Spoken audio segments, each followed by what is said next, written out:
Hello, welcome to Maximize Your Time and Elevate Your Life, the weekly podcast that gives busy professionals practical tips to work smarter, not harder.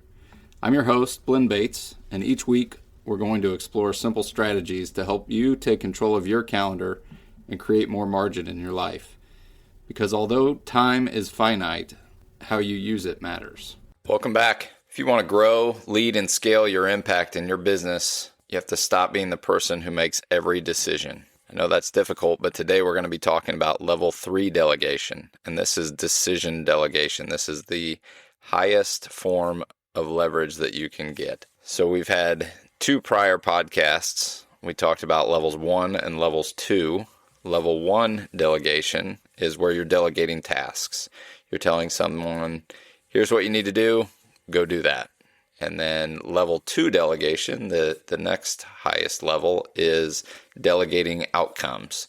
So you're telling someone, this is what I need the outcome to be. Here's what it looks like to be complete. Here's what it looks like to be successful. I need you to go out and figure out how to do that. They're still reporting back to you, checking in, doing those things. But then level 3 delegation is the highest level. That's going to change everything for you because you are delegating decision making. So you are delegating authority. This is when you're going to empower somebody to make those decisions on your behalf, solve problems, handle issues, move work forward without you needing to be the gatekeeper or the person that makes every single decision. This is the point where the team stops asking for permission and they start acting with judgment, with common sense and learned decision making.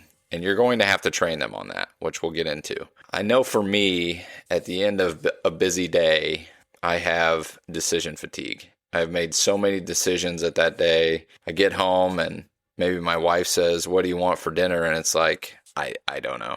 I can't make any more decisions. I've been making decisions all day. Just bread and water's fine. Just give me something.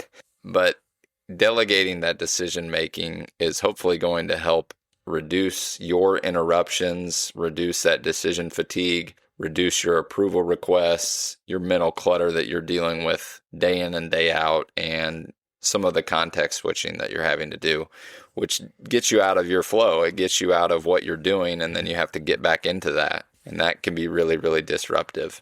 Hopefully, and ultimately, this is going to create a team that can operate and improve without you being there, without you being the bottleneck. Your goal is to not be needed for everything.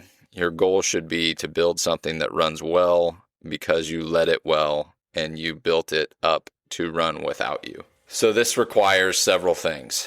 It's going to require that the people around you have trust in you and vice versa. You're going to have to build that trust, and you're going to build that through the level 1 and level 2 delegation that we talked about, getting to this level. You want to have clear values. People need to know what's guiding your decisions, things like that. Maybe you have a mission, maybe you have a vision. Those things need to be made clear, and they need to be exemplified by you. Your standards are what they're going to look to. So what good looks like for you is what they're going to look to for what good looks like for them. And also, you need to set some boundaries still. You know, there may be some things they can decide, some things they shouldn't decide without input. Some of these things may still require escalation. You definitely are still going to need to have some feedback here. So this isn't going to be automatic. You're not automatically going to be able to delegate decision making and have it be done the way that you want it done.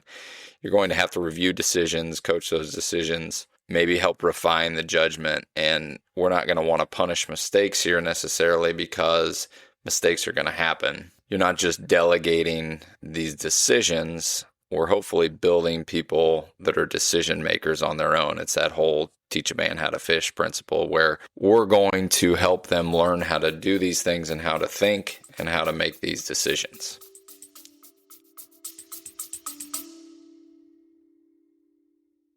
Hey guys, hope you're enjoying the episode. Wanted to break in for just a second to let you know that if you're a busy professional who wants more control over your time, your calendar, and your priorities, I do offer consulting and coaching services. You can navigate to my website at blinnbates.com. You can review our services, complete the right fit evaluator, and see if working together makes sense. Just submit that short evaluator and we can schedule a no-cost, no-obligation call to see if working together would be helpful. Again, that's blendbaits.com. I'll put that link in the show notes. Now let's get back to the episode. So how do I do this? Okay, so we're going to start small. We're going to say, I need you to make this decision for me. And then when you've made a decision, why don't you come to me and ask me before you take action? So this is kind of a bridge from the level 1 and the level 2 into the level 3. And then maybe from there, once we get comfortable, we're going to say, I need you to do this. Bring me some options and your recommendation. And that's going to help us get to the point of saying, okay, I need you to go handle this, but let me know after you've done so.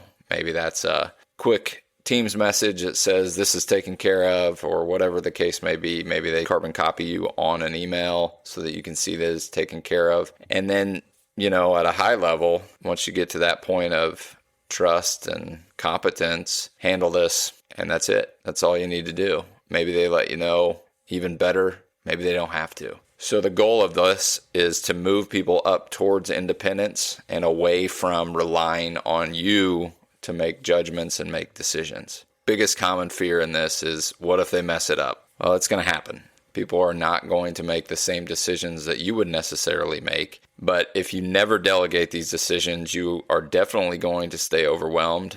Team is going to stay dependent upon you, and your growth is going to stay limited. So in my opinion, the better approach is to work at this and delegate decisions gradually and get people up to the level where you want them. And starting with low-risk decisions, coaching them up, helping them make these decisions, and eventually getting to the point where they're making those decisions on their own. I think that kind of goes back to the old premise of, if you spend all this time, what if they leave? Well, what if you don't and they stay? So we want to help people become independent, and this short-term discomfort is going to create some of our long-term freedom, if you will. So today I want you to choose one category of decision that you're holding on to that someone else could own. Give them the authority.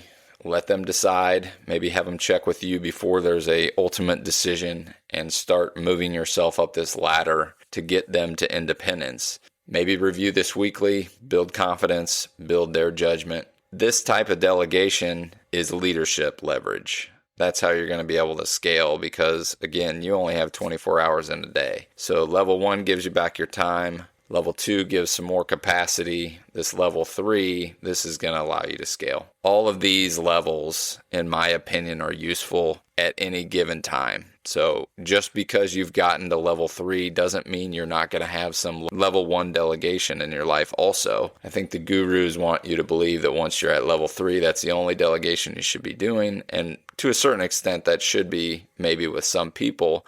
But that doesn't mean you're not going to have to go back occasionally and do some level 1 task delegation when you get into new things, different things, training people to do new things, new people coming in. So we're going to use all of these levels all the time to leverage our time and grow our business. But ultimately, what we want to do is we want to be building leaders, not people that are dependent upon us. That's how we're going to maximize our time and elevate our life.